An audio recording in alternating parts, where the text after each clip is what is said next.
గురు బ్రహ్మ గురు విష్ణు గురుదేవో మహేశ్వరః గురు సాక్షాత్ పరబ్రహ్మ తస్మై శ్రీ గురవే నమః.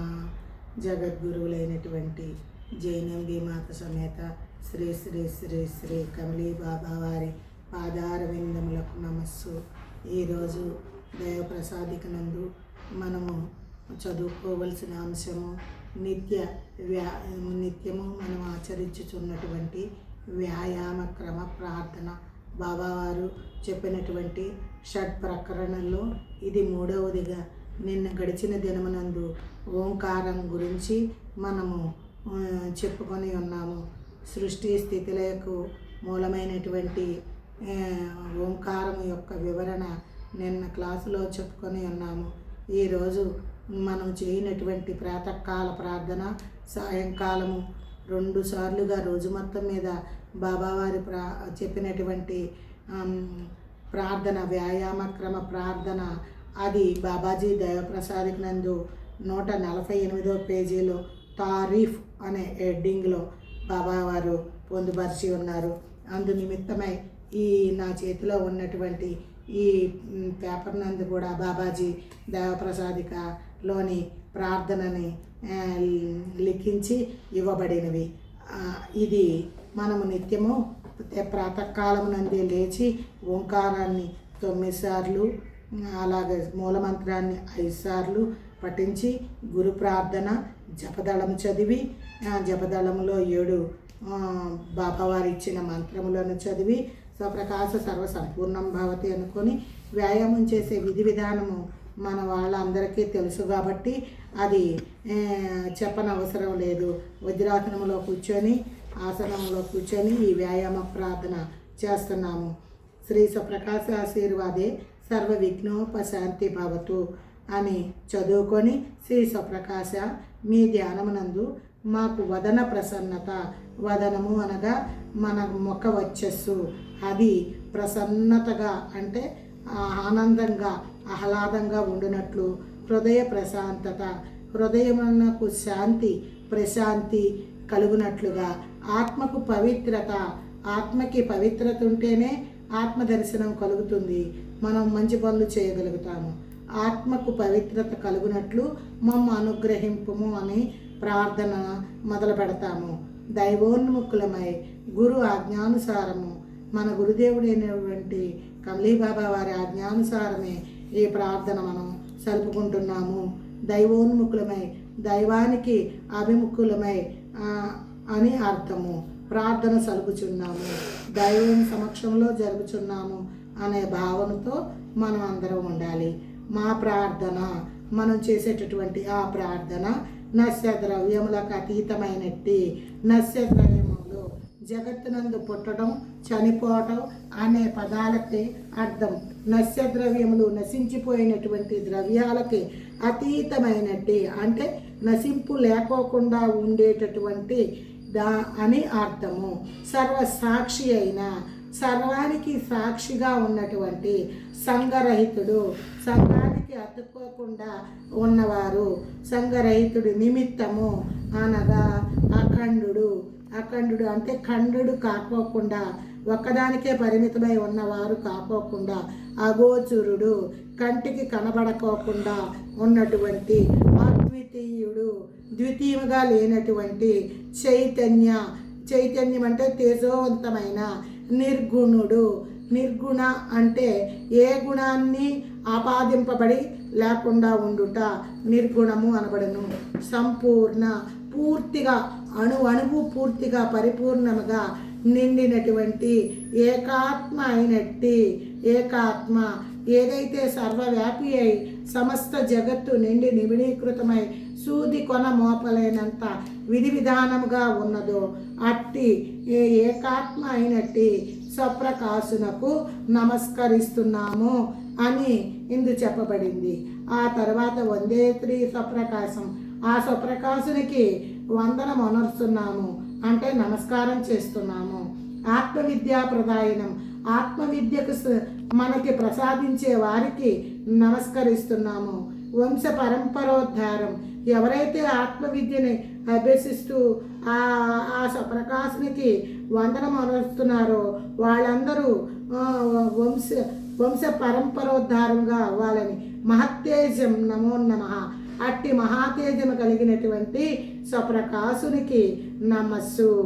ఓం జై శాంతి, విజయశాంతి, దివ్యశాంతి అని తర్వాత పదములు అన్నీ ఈ తారీఫ్ అనబడే హెడ్డింగ్ నందు బాబాజీ పరమాత్మ దీప్తి అని ఇక్కడ మనకు విశదీకరంగా చెప్పి ఉన్నారు.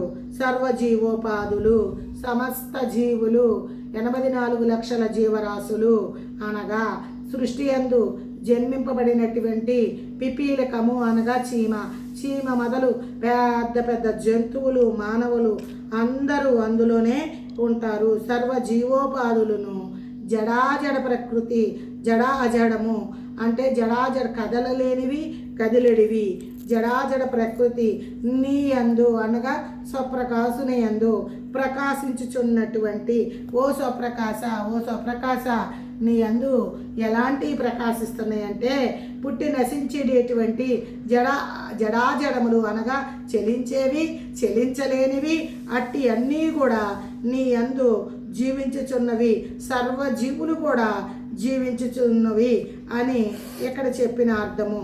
నీ సహజ స్థిర రూపంచే స్వప్రకాశుని యొక్క సహజముగా ఉన్నటువంటి ఆ స్వరూపము చేత ప్రపంచము పోషింపబడుచున్నది. ఆయన యొక్క సత్తా మాత్రం చేతే ఈ ప్రపంచము, ఈ జగత్తు నడవబడుచున్నది. జగదారాధ్యుడు అందు నిమిత్తమై నీవు జగదారాధ్యుడి వైతివి. ఈ జగత్తు మొత్తానికి ఆధారభూతుడివి నీవే అయితివి, జగదారాధ్యుడి వైతివి. జగదాకారమగు షణ్మహాభూతములు అనగా పంచభూతములు ఆకాశము, వాయువు, అగ్ని, జలము, పృథ్వీ ఇవి పంచభూతములు. మరి షణ్మహాభూతములు అని బాబాజీ ఇక్కడ మనకు చెప్పుచున్నారు అంటే దానికి ఆత్మను చేరిస్తే షణ్ మహాభూతములు అవుచున్నవి. ఆ షణ్మహాభూతములు నీ అందుండు ఓ స్వప్రకాశ, నీ అందే ఉన్నాయి. ఆ షణ్మహాభూతములు కూడా నీ అందే ఉన్నాయి. అట్టి ఓ స్వప్రకాశ మమ్మ అనుగ్రహింపుము అని ఆ స్వప్రకాశుని మొదటి వాక్యములో వేడుకొనుచున్నాము. ఆ తర్వాత మీ అందరికీ తెలుసు జయశాంతి అని ముమ్మారు, స్వప్రకాశ సర్వ సంపూర్ణం భవతి అని, విజయశాంతి అని శిరస్సును నేలకు ఆనించి ఈ ఆగ్నేయ చక్రము నేలకు ఆనించబడినట్లుగా ఉండి ఆ తర్వాత 5 నిమిషాలు 5 సెకండ్లో మౌనంగా ఉండి దివ్యశాంతి అని వజ్రాసనం మీద పైకి లెగుస్తాము. తర్వాత వాక్యము నాశరహితుడవు, నశింపు లేనటువంటి వాడవు. నశింపు అంటే నాశనము. అట్టి నాశరహితుడవు, నాశనము లేనటువంటి వాడవు. శ్రేష్ఠుడవు, అందరిలో శ్రేష్టము అంటే గొప్పవాడవు, గొప్పగా ఉన్నవాడవు. జ్ఞానము చేత ఎలా పొందుతామయ్యా నిన్ను అంటే జ్ఞానము చేత పొందదగిన వాడవు. జ్ఞానము చేతే నిన్ను తెలుసుకోగలుగుతాము. స్వయం ప్రకాశకుడువు. నీవు ఎలాంటి వాడు అంటే సహజ సిద్ధముగా స్వయంగా ప్రకాశించేటటువంటి వాడవు. మహాపురుషులు ఎల్లరి చేత ఎవరైతే మహాపురుషులు ఉన్నారో సద్గుణ సంపత్తి ఎవరికైతే ఉన్నదో వారందరి చేత నీవు ధ్యానింపదగిన వాడవు. వాళ్ళందరి చేత నిన్ను కొలుస్తారు, వాళ్ళందరూ పూజిస్తారు అని ఇక్కడ తెలియబడుతుంది. మహాపురుషులు ఎల్లరి చేత ధ్యానింపదగిన వాడవగు హే స్వప్రకాశ మమ్ము కరుణింపుము. ఆ మహాపురుషులే కాదు నాయన, మేము కూడా నిన్ను ధ్యానిస్తున్నాము, మమ్మలను కరుణించు అని మనం ప్రార్థనలో ఆ స్వప్రకాశునికి విన్నవించుకుంటున్నాము. జడమయమగు జగత్తు కంటే జడము అనగా కదలలేనిది. ఆ కదలలేనటువంటి జగత్మిథ్య బ్రహ్మ సత్యము అనే వాక్యము. జగత్మిథ్య అంటే దాని అర్థము మాయా అని కాదు, లేదని కాదు, అది మన వెంట ఏది రాదు. జగత్మిథ్య బ్రహ్మసత్యము. జడమయమగు జగత్తు కంటే ఈ జడము జగత్తు, ఈ దేహమే జడము. అది కూడా ముందు ముందు మనం తెలుసుకోగలుగుతాము. జడమయమగు జగత్తు కంటే శ్రేష్టమైన వాడవు. నీవు ఎలాంటి వాడు అంటే ఈ జగత్తు కన్నా కూడా గొప్పవాడు. ఆ జగత్తునే పుట్టించింది ఆయన. ఆ స్వప్రకాశనందే జగత్తు ఉంది అనే విషయం మనం గుర్తెరగాలి. శాశ్వతుడవు. పోనీ ఈరోజు ఉన్నావు రేపు లేవు అనడానికి వీలు లేదు. సర్వకాల సర్వావస్థల యందు ఉన్నటువంటి వాడవు నీవే దేవా హే స్వప్రకాశ. ఏకాత్మకుండువు. ఎలాంటి వాడు అంటే ఒకే ఆత్మై సమిష్టి ఆత్మవై ఏకాత్మవై ఉన్నవాడవు. స్వయం ప్రకాశకుడవు. స్వయంగా వెలుగొందువాడవు, ప్రకాశిస్తున్నవాడువు అగు నీ యందు. అలాంటి నీ యందు మేము ఉన్నాము నాయన. మా పాపములను అజ్ఞానములను హరింపబడుచున్నవి. నీ యందు మేము ఉండడం వల్ల, నిన్ను తెలుసుకోవడం వలన మా యొక్క పాపాలన్నీ కూడా అజ్ఞానము కూడా హరింపబడుతున్నాయి, అంటే పోతున్నాయి. ఓ కరుణామూర్తి అగు ఓ స్వప్రకాశ స్వరూపుడా, స్వప్రకాశ స్వరూపాన్ని కలిగినటువంటి ఓ పరమాత్మ, నీ యందు నేనును అంటే నేను ఒక్కనే తరించటం కాదయ్యా, సర్వ జీవులను మొత్తం ఈ జగత్తులో ఉన్నటువంటి సమస్త జీవులు జ్ఞాన ప్రకాశము. ఎలాంటి ప్రకాశం అంటే మీ దగ్గర ఉన్నటువంటి ఆ ప్రకాశ తత్వం, ఆ జ్ఞానం అనే ప్రకాశం ద్వారా మేము అనుభవింతుముగాక అని బాబాజీకి మనం ప్రార్థన ద్వారా స్వప్రకాశునికి మనం ప్రార్థన ద్వారా ఆయన్ని వేడుకొనుచున్నాము. ఇదియే మా సంకల్పము. అలాంటి సంకల్పము, అలాంటి కోరిక మాకున్నది అని స్వప్రకాశుని వేడుకొనుచున్నాము. ఇక 4వ మాట, 4వ వాక్యము. జగదోత్పత్తికి ఆశ్రయమగుట చేత, జగదోత్పత్తికి ఈ జగత్తు పుట్టుటకు కారణమైనటువంటి స్వప్రకాశనందే ఈ సర్వ జగత్తు ఆశ్రయించి ఉన్నది. జగదోత్పత్తికి ఆశ్రయం అయింది కాబట్టి ప్రపంచమునకు ఏకాత్మ స్వరూపుడవు. ప్రపంచము అనగా ఈ సర్వ జగత్తుకు ఏకాత్మ స్వరూపుడవు నీవే అని ప్రపంచాధారుడువు. దీనంతటికి ఆధారభూతము వెండి పల్యమైన నేల మీదే ఉంటుంది అన్నట్లుగా ఈ ప్రపంచంలో చరాచరం మొత్తం కూడా నిన్ను ఆశ్రయించే ఉన్నది. ప్రపంచమునకు పాలకుడవు. ఈ సమస్త జగత్తుకి పాలించేటటువంటి కర్తవి నీవే. అగుడు చేత అధిపతివి. నీవు అధికుడవు, శ్రేష్ఠుడవు, అధిపతివి అని మనం స్వప్రకాశుని వేడుకొనుచున్నాము. జీవులకు స్వయం ప్రకాశకుడవు. జీవులకు అంటే మనందరిలోనూ ఆయన స్వయం ప్రకాశకుడుగా అవిచ్ఛిన్నముగా నుండివాడవు. స్వయం ప్రకాశుడుగా మన యందు ఉన్నవాడును, అవిచ్ఛిన్నముగా రకరకాల జీవులలో కూడా అవిచ్ఛిన్నముగా అంటే ఎక్కువ ఉన్నవాడును, మంగళస్వరూపుడు, శుభకారుడును, మంగళస్వరూపుడును, నాశరహితుడవు, నశించిపోవడానికి వీలు లేనటువంటి వాడవు, అంటే ఎల్లప్పుడూ ఉండువాడవు. స్వయం శక్తి స్వరూపుడవు. నీకు శక్తి ఎవరు ఇవ్వనవసరం లేదు. నీ అంతటికి నీకే స్వయంగా అనంతకోటి శక్తిమంతుడవు నీవు. స్వయం శక్తి స్వరూపుడవును, అనంత స్వరూపుడవును. అనంతము అనగా అత్యధికము. అనంత స్వరూపుడవును. ఆత్మకు ముఖ్య స్థానమై ఉన్నావు. మాలో కలిగిన ఈ ఆత్మ, మాయందు ఉన్నటువంటి ఈ ఆత్మకి ముఖ్యమైన స్థానమైన వాడవు. తెలుసుకోదగిన విద్యలకెల్లా అధికుడు వగుట చేత బాగుగా తెలుసుకోదగిన వాడవు. తెలుసుకోవాల్సిన విద్య ఏదన్నా ఉంటే ఆ విద్య నిన్ను తెలుసుకోవటమే. అన్ని విద్యలలో కల్లా గొప్పదైన ఈ విద్య, బాగుగా తెలుసుకోవలసిన విద్య అగు ఓ ఏకాత్మస్వరూప, ఓ స్వప్రకాశ స్వరూప మాకు అంటే మనందరికీ సంకల్ప వికల్ప. సంకల్పాలు చేయటం, దానికి వెంటనే వికల్పం. ఈ పని చేస్తాను అనుకోవడం, వెంటనే మంచి పని అనుకో వెంటనే చేయాలి, వికల్పం చేసుకోకూడదు. వెంటనే సంకల్పం చేసుకోవడం, వెంటనే దానికి విరుద్ధంగా చేసే పనిని వికల్పం అంటారు. సంకల్ప వికల్ప ద్వైదోషరహితం. ఈ రెండు లేకుండా సంకల్పము ఉండకూడదు, వికల్పము ఉండకూడదు. ఈ ద్వయానికి రహితంగా అంటే రెండు ఉండకూడదు. అలాంటి ద్వైత దోషరహిత దోషరహిత ప్రాప్తిని సంకల్పమునందు తప్పున్నా, వికల్పమునందు తప్పున్నా, ద్వైదోషాల యందు ఉన్న ఆ దోషరహితంగా ఏ దోషము అంటుకోకుండా ప్రాప్తిని అనుగ్రహింపుము.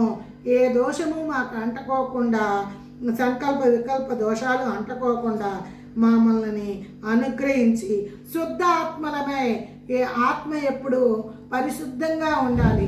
శుద్ధ ఆత్మలమై మేము నీ యందు జీవించినట్లు, నీ యందే మేము ఉండునట్లు, మా యందే నీవు ఉండునట్లుగా జీవించినట్లుగా మమ్ము దీవింపుము అని ఆ స్వప్రకాశుని మనం అందరము వేడుకొనాలి. 5వ వాక్యమైనటువంటిది జీవునకు ఉపాధి అయిన ఈ శరీరమునందు జీవుడు అనగా ఈ శరీరంలో ఆత్మగా జీవాత్మగా సర్వక్రియలు చేయుచున్నాడు. ఆ జీవుడికి ఉపాధి అయిన ఈ శరీరమునందు అంటే ఈ దేహమునందు జీవుడు అధికారిగా, జీవుడే అధికారి. జీవన క్రియలు జరగడానికి జీవుడే అధికారిగా ఉంటాడు, కర్తగా ఉంటాడు. జీవాధికారిగా జీవుడు అధికారిగా నుండినను, అధికారిగా ఉన్నప్పటికీ కూడా తన శరీరమునందు అంటే ఈ శరీరమునందు బహువిధ కీటకములు అంటే చిన్న చిన్న క్రిములు లాంటివి, కీటకాలు లాంటివి. ఉదాహరణకి నన్ను మన్నించాలి, ఆహారం జీర్ణం అవ్వాలి అంటే కొన్ని బ్యాక్టీరియా ఉండాలి. అదేవిధంగా మలం తయారవ్వాలన్నా కూడా కొన్ని బ్యాక్టీరియాలు ఉంటేనే ఆ మలం తయారవుతుంది, ఆహారం జీర్ణింపబడుతుంది. అవన్నీ కీటకాలే, క్రిములే, బ్యాక్టీరియాలే. ఇలా బహువిధ కీటకములు పుట్టి నశించినను జీవుడు ఎట్లు ఎరుగుజాలడో. ఈ జీవుడు అంటే ఈ శరీరంలో ఉన్నటువంటి జీవుడికి తెలియకోకుండానే ఆ ప్రక్రియలన్నీ కూడా జరిగిపోతూ ఉంటాయి. అంటే ఆ సూక్ష్మజీవులు పుడతా ఉంటాయి, నశించిపోతూ ఉంటాయి. ఆ జీవులు పుట్టినయో లేవో గమనిక ఈ జీవునికి ఉండదు. పుట్టినను చచ్చినను ఈ జీవుడికి ఎటువంటి విషయము తెలియబడదు. అట్లే ఆ విధంగానే మాయా విశిష్ట చేతన కారణ బ్రహ్మము, ఈ మాయా విశిష్ట చేతన కారణ బ్రహ్మమునందు అంటే ఈ జగత్తు మాయా అని కదా మనం చెప్పుకొనుచున్నాము. చేతన కారణ బ్రహ్మము, చేతనము అంటే చైతన్యంగా ఉన్నటువంటి ఈ బ్రహ్మము అవిద్యో ఉపాధి అవిద్య అజ్ఞానం అనే ఉపాధి చేత తన సంకల్పము చేత అంటే వాళ్ళ సంకల్పాల చేతే, తన సంకల్పము చేత అంటే ఎవరి సంకల్పాల ద్వారా వాళ్ళే తన అవిద్యా ఉపాధి చేత తన సంకల్పములచే పుట్టెడి జీవుల ఆ సంకల్పాల చేత పుట్టెడి జీవులు అంటే మనతో సహా క్రిమికీటకాదులు జీవులను సుఖ దుఃఖములు మాయా విశిష్ట చేతన కారణ బ్రహ్మముకు తెలియబడవు. అనగా మాయా విశిష్ట చేతన కారణ బ్రహ్మానికి మనలో ఈ శరీరంలో పుట్టే సూక్ష్మ బ్యాక్టీరియాలు మనకెలాగా తెలియవో అలాగే మాయా విశిష్ట చేతన కారణ ద్రవ్యమైనటువంటి ఈ జగత్తు అనే బ్రహ్మములో ఆ బ్రహ్మానికి తెలియబడవు. మనం పుట్టడం చనిపోవడం అనేది 84 లక్షల జీవరాశులు పుడుతున్నాయో చనిపోతున్నాయో ఏం చేస్తున్నాయో కూడా మాయా విశిష్ట చేతన కారణ బ్రహ్మమునకు తెలియబడవు. అట్టి జీవి శరీరమునందు అంతఃకరణలు అనగా మనోచిత్త అహంకారాదులు అని మనము అంతఃకరణను చెప్పుకున్నాము. మనసు, చిత్తము, బుద్ధి, అహంకారాలు ఈ 4 అంతఃకరణలను చెప్పుకున్నాము. ప్రతి జీవి అంటే మన యందు ఉన్న ఈ అంతఃకరణలు మనసు, బుద్ధి, చిత్తము, అహంకారము అనే అంతఃకరణ ప్రతిబింబము. ఈ అంతఃకరణలన్నీ కలిసిపోయినప్పుడే మాయా ప్రతిబింబము ఏర్పడుతుంది. మాయా చేతన బ్రహ్మము చేత ప్రకాశింపబడుచున్నది. ఇందుకు మరి ఒకటి ఇంతకన్నా దానికి మించి మరి ఒకటి తెలియబడదు. ఇట్టి ఆత్మ ఆకాశాదిభూత ద్రవ్యమునందు, ఆకాశాదిభూత ద్రవ్యములు అనగా పంచభూతములయందు సహజముగా ప్రతిభాసించుచున్నట్టి నాయన ఇట్టి ఆత్మ ఆకాశాదిభూత మాయా విశిష్ట చేతన బ్రహ్మము ఆకాశాదిభూత ద్రవ్యమునందు ప్రతిభాసించుచున్నది. ఓ అలా ప్రతిభాసించుచున్న ఓ స్వప్రకాశ, మాకు దివ్య జీవనాన్ని ప్రసాదింపుము. అలాంటి ఓ స్వప్రకాశ, నీ యందు మేమున్నాము. మాయా విశిష్ట చేతన బ్రహ్మమునందు మేము కూడా ఉన్నాము. ఆ మమ్ములను కరుణించి బ్రోవమని ఆ స్వప్రకాశుని మనం ప్రార్థన సలుపుచున్నాము. వర్ణన ఈ విధంగా బాబాజీ తారీఫ్ నందు పరమాత్మ దీప్తి అనే హెడ్డింగ్ దగ్గర 148వ పేజీలో బాబాజీ నిత్య ప్రార్థన అనేది మనకి విశదీకరించి ఉన్నారు. ఈ ప్రార్థన నిత్యము మన ప్రాతకాలం నందు చేసుకొని తరిద్దామనేదే నా కోరిక. ఓం జై శాంతి. మిగతా విషయాలన్నీ తర్వాత చర్చించుకుందాము. ఓం జై శాంతి, విజయ శాంతి, దివ్య శాంతి. జై గురుదేవ. చిన్న సవరణ చెప్పదలుచుకున్నాను. సంకల్పం నందు దైవోన్ముఖులమై గురు ఆజ్ఞానుసారము అని మనం మాట్లాడుకుంటున్నాము. దైవోన్ముఖులమై అంటే దైవానికి అభిముఖము అని చెప్పి ఉన్నాను. దైవమునందు అనే అర్థం కూడా వస్తుంది. దైవోన్ముఖులమై గురు ఆజ్ఞానుసారము ప్రార్థన సలుపుచున్నాము. దైవమునందే మనము ఆయనకి ఈ ప్రార్థన సలుపుచున్నాము అనే అర్థం తీసుకోవాలి. అదేవిధంగా 4వ వాక్యమునందు అవిచ్ఛిన్నముగా అని బాబాజీ ఆ మాటల్లో అవిచ్ఛిన్నముగా అంటే విచ్ఛిన్నము కానటువంటిది, విడివిడిగా కానటువంటిది అనే అర్థం వస్తుంది. అంటే సమిష్టిగా ఉన్నటువంటిది అనే అర్థము. సర్వజీవుల్లోనూ ఆయనే ఉన్నారు. మంగళస్వరూపుడు అంటే శుభకరుడు, శుభమైన స్వరూపం కలిగిన వాడు, నాశరహితుడు అని చెప్పుకున్నాము. ఇప్పుడు అవిచ్ఛిన్నముగా అనే మాటకి వివరణ ఆ విధంగా చెప్పి ఉన్నాను. అవిచ్ఛిన్నముగా అనేది మరలా ఒకసారి విచ్ఛిన్నము కాకోకుండా ఉన్నటువంటిది అంటే సమిష్టిగా ఉన్నది అనే భావము. ఇదే చిన్న సవరణ, నన్ను క్షమించాలి.